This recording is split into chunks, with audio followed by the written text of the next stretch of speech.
ირანში წარმოუდგენელი რამ მოხდა. შეერთებული შტატების ზეწოლამ თეირანი მოლაპარაკებების მაგიდასთან მიიყვანა, რომელსაც თავად რეჟიმი 10 წლეულების განმავლობაში თავს არიდებდა. ამ შაბათს 2026 წლის 25 აპრილს კრიზისის ცენტრი ისლამაბადშია, პაკისტანში, სადაც ამერიკელი ემისრები და ირანის ხელისუფლების წარმომადგენლები ცდილობენ ომიდან გამოსავალი იპოვონ. ეს შაბათკვირა გადამწყვეტია. ტრამპი მოითხოვს, რომ ირანმა გადასცეს თავისი გამდიდრებული ურანი და დათანხმდეს ნავთობის თავისუფალ გადაადგილებას ჰორმუზის სრუტეში. დონალდ ტრამპმა სააგენტო როიტერს განუცხადა, რომ თეირანი ამზადებს შეთავაზებას, რათა სცადოს ამერიკული მოთხოვნების დაკმაყოფილება. ეს ამბავი შოკის მომგვრელი იყო, რადგან ბირთვული პროგრამა ირანის რეჟიმისთვის მხოლოდ ტექნიკური საკითხი არ ყოფილა. ეს იყო პოლიტიკური დროშა, ზეწოლის იარაღი და წინააღმდეგობის სიმბოლო, რომელსაც თეირანი იყენებდა 1900 წლის ისლამური რევოლუციის შემდეგ. 179. ეხლა ყველაფერს მოგიყვები, მაგრამ ჯერ არხზე უნდა გამოიწერო, რომ ინფორმირებული იყო, მიიღო ინფორმაცია რეალურ დროში, საუკეთესო ჟურნალისტური ხარისხით, მილსონ ალვისის სანდოობის სტანდარტით. ეხლა რაც ხდება ასეთია. წლების განმავლობაში რევოლუციური გვარდია ურანის გამდიდრებას წითელ ხაზად მიიჩნევდა. მესიჯი მარტივი იყო. ირანი შეიძლება სანქციებს, დაბომბვებს, იზოლაციასა და კრიზისებს განიცდიდა, მაგრამ არ დათმობდა იმას, რასაც სტრატეგიულ უფლებას უწოდებდა. ეხლა ეს რიტორიკა ისე დაბრკოლებას წააცდა, რომელსაც თუნდაც თეირანი ვერ უგულებელყოფს. ეკონომიკა ალყაშია, ნავთობი დაბლოკილია, ნავიგაცია საფრთხის ქვეშაა და დრო რეჟიმის წინააღმდეგ მუშაობს. მონაცემი, რომელიც სიტუაციას კიდევ უფრო ამძიმებს, ატომური ენერგიის საერთაშორისო სააგენტოდან მოდის. Associated Press-ის მიერ ნანახი ანგარიშის მიხედვით, ირანს 2025 წლის 13 ივნისს ჰქონდა 440,9 კილოგრამის 60%-მდე გამდიდრებული ურანი. ეს დონე ნაკლებია იმ 90%-ზე, რომელიც სამხედრო დანიშნულების მასალისთვის გამოიყენება.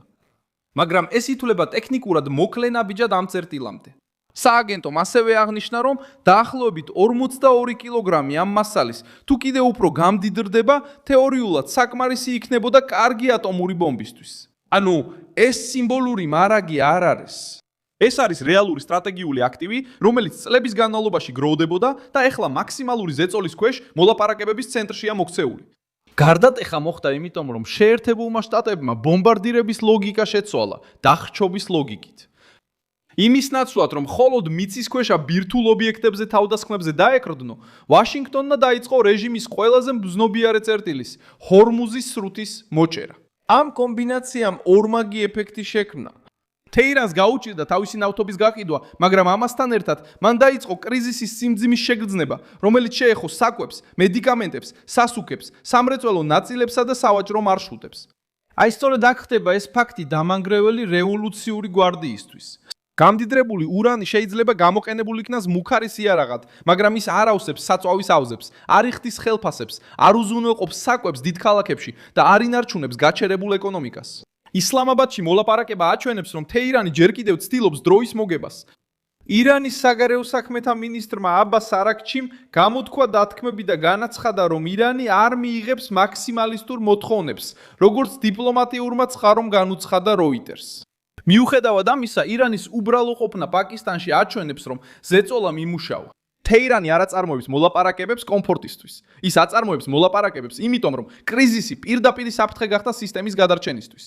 ამერიკის მთავრობა თავის მხრივ მუშაობს სტივ ვიტკოფთან და ჯარედ კუშნერთან, როგორც ტრამპის წარმომადგენლებთან. მაშინ, როცა ირანი ცდილობს პაკისტანი გამოიყენოს შუამავლად, რათა თავიდან აიცილოს პირდაპირ საუბარი, რომელიც საჯარო დანებებად შეიძლება აღიქმებოდეს.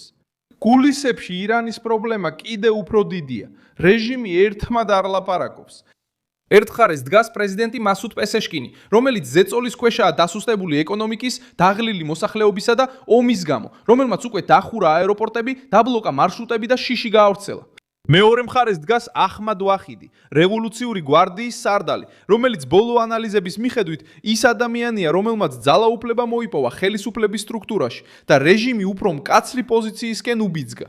Critical Threats Project-მა 24 აპრილს განაცხადა, რომ ვახიდმა და მისმა წრემ დაბლოკეს მოჰამედ ბაღერ ღალიბაფისა და სხვა პრაგმატული ფიგურების მცდელობები, თეირანი მიეყვანათ სხვა მიმართულებით. ისინი არიან მთავარი ლიდერები.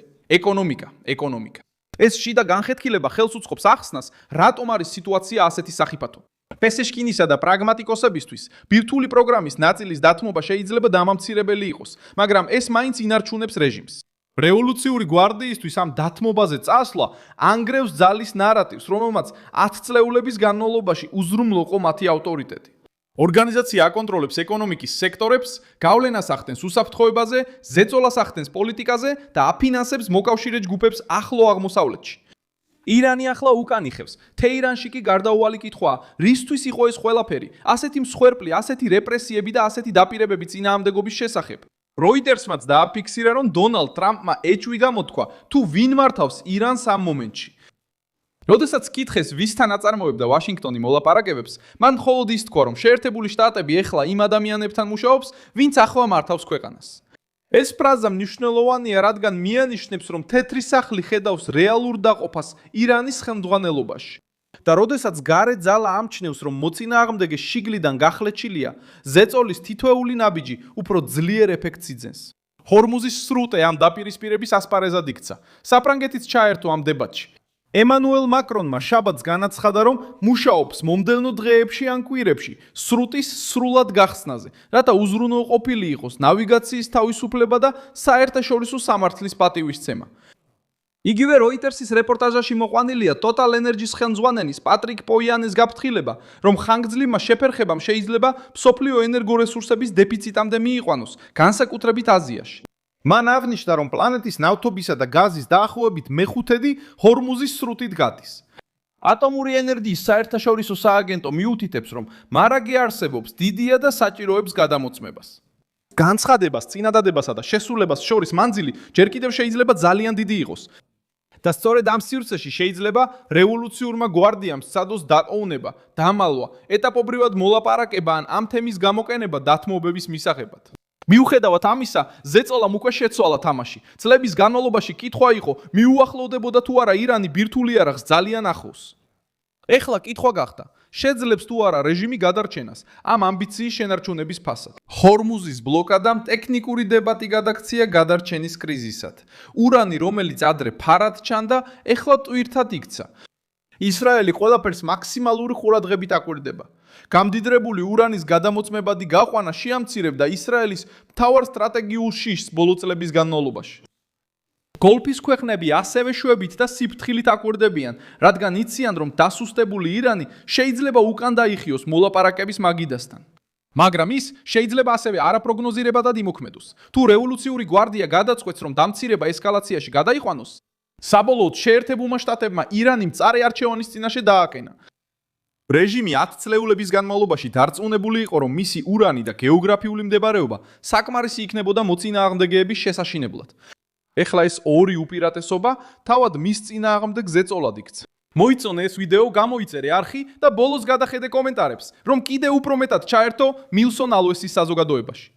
შემდეგ